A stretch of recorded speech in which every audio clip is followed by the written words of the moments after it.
La crise et la mondialisation ont montré les limites de notre système de développement. Alors comment restaurer la confiance, comment intégrer des valeurs comme l'éthique et la responsabilité sociale au sein des entreprises?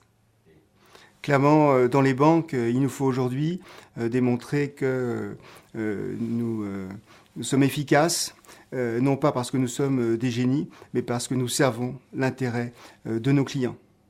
Et aujourd'hui, des enquêtes montrent que encore près de 40% des cadres des banques dans le monde aujourd'hui jugent que les services que leurs banques vendent sont d'abord faits dans l'intérêt des banques et non pas des clients.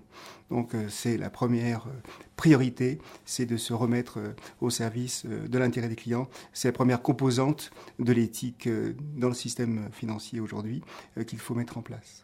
Comment amener plus de compétences éthiques auprès des entrepreneurs?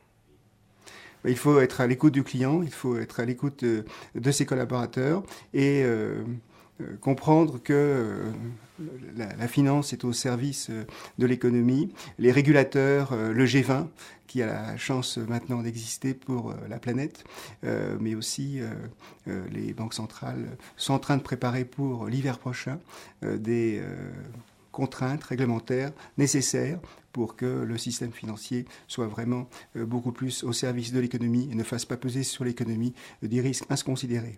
Cette réglementation va arriver, mais elle ne peut pas tout réguler. Et donc l'éthique, c'est à chaque entreprise, à chaque banque, de la définir avec un contrôle des risques qui soit tout à fait efficace. Et donc il faut responsabiliser les managers des banques pour que ce contrôle des risques soit fait avec qualité et que le sens de l'intérêt commun soit de plus en plus présent dans le métier de la finance. Les banques servent en Europe 80% du financement de l'économie, 20% aux États-Unis et dans les pays développés également, ce sont des chiffres qui sont importants, qui sont amenés à croître. La banque, c'est un intermédiaire entre ceux qui ont de l'argent et ceux qui ont besoin d'argent, les jeunes générations, les pays comme les États-Unis aujourd'hui.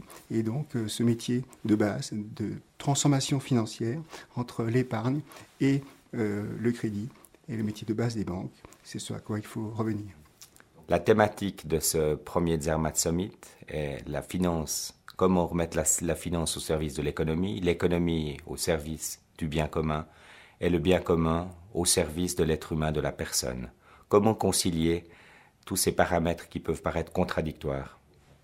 Tout le monde parle aujourd'hui de la recherche du sens, ce qui est très bien, mais le challenge, la nécessité, c'est de savoir comment y arriver.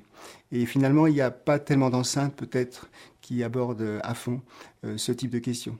Et je crois que le Zermatt Summit pose clairement la question du sens et permet, d'après cette première expérience que je trouve très intéressante, j'espère qu'il y aura une vraie postérité, eh bien, à des gens de s'interroger sur là où les meilleures façons de répondre à cette question du sens, qui est une question fondamentale pour l'être humain.